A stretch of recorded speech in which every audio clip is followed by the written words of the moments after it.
มาเด้อกินข้าวเช้านำกันอยู่สวนคือเก่านี่ตามเคยสวนนี่ล้มเหลวแล้วเดี๋ยวจะได้ยังถ่ายคลิปให้เบิ่งอีก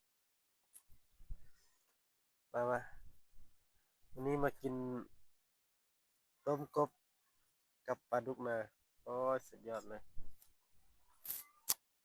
สุดยอดเลยสุดยอดเลยมีเอี้ยนตัวหนึงซ้ำนี่แหละเราบ่ได้เอาเนาะเขาก็เลยว่าเอาอันนั้นเลือกเอากบมีเอี้ยนกับกบไปหากินนำเพิ่นแล้วเราเลือกเอากบเพราะว่าเอี้ยนเราบ่มักปานใดอืมจัดไปข้าวเจ้ามาจาก2บ่วง3บ่วงเน้นๆล่ะอืม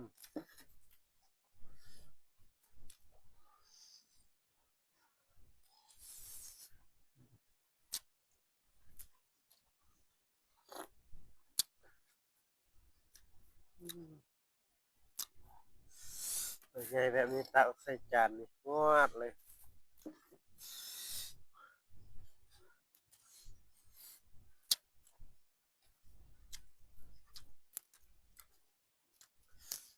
บรรยากาศดีกินข้าวอยู่สวนอืมขากบบักใหญ่อืม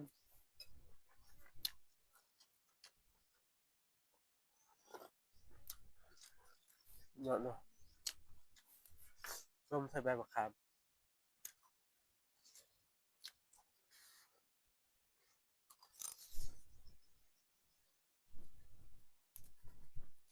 ข้าวเจ้าข้าวฮ้อนๆ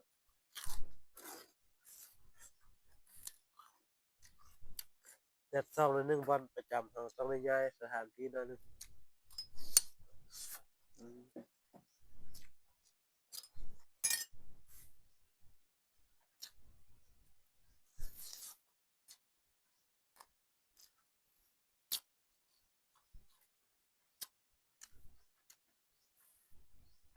กินดีของอยู่บ้านนอกบ้านนา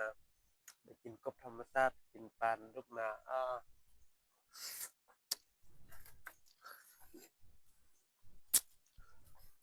สุดยอดเนาะ